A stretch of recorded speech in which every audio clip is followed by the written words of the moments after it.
Chemistry मास्टरचा सगळ्यांना नमस्कार. आपण थर्मोडायनॅमिक्सचा आता 59 नंबरचा प्रॉब्लेम बघतोय. तर त्याच्यामध्ये काय सांगितलंय, enthalpy of combustion of ethylene. Ethylene म्हणजे कोण माहिती आहे का, तर C2H4 म्हणजे ETHENE. इथिन म्हणजेच इथिलीन. ह्याचं कंबशन करायचं म्हणजे काय करायचं, त्याला जाळायचं आहे. आणि जाळायचं म्हटलं तर कोणाबरोबर रिॲक्शन करायची असते, तर ऑक्सिजन बरोबर रिॲक्शन करायची असते. किती कार्बन आहेत, तर 2. मग 2 CO2 तयार होणार असतात. किती हायड्रोजन आहेत, 4. तर 2 H2O तयार होतात.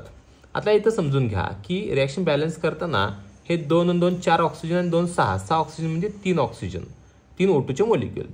हे रिॲक्शन बॅलन्स करणं खूप महत्त्वाचं आहे.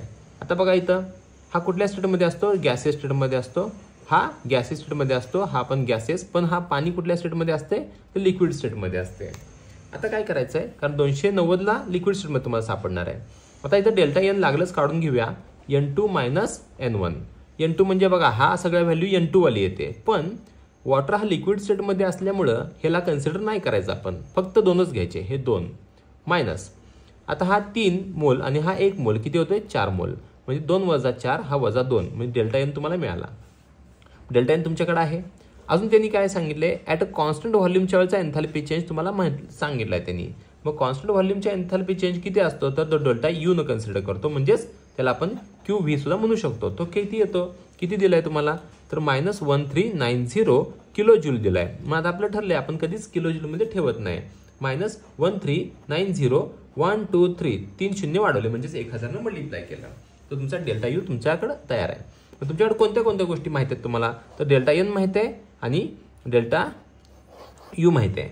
ह्या 2 गोष्टी माहिती असतील तर आपला फॉर्म्युला काय आहे, delta H = delta U plus delta NRT.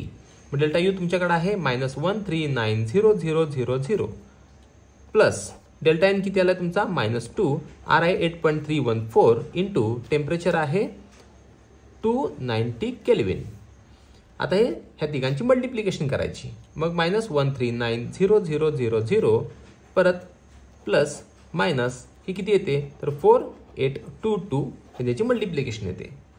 त्या दोघांची सम करायची आणि साइन मायनस द्यायचा. तर किती येतोय बघा बरं, हा -1394822 जूल हा तुमचा कोण आला, तर डेल्टा एच आला. डेल्टा एच म्हणजेच आपण डेल्टा H = QP पण म्हणू शकतो, ॲट कॉन्स्टंट प्रेशर. हे आपण आता कॅल्क्युलेट केला. थँक्यू.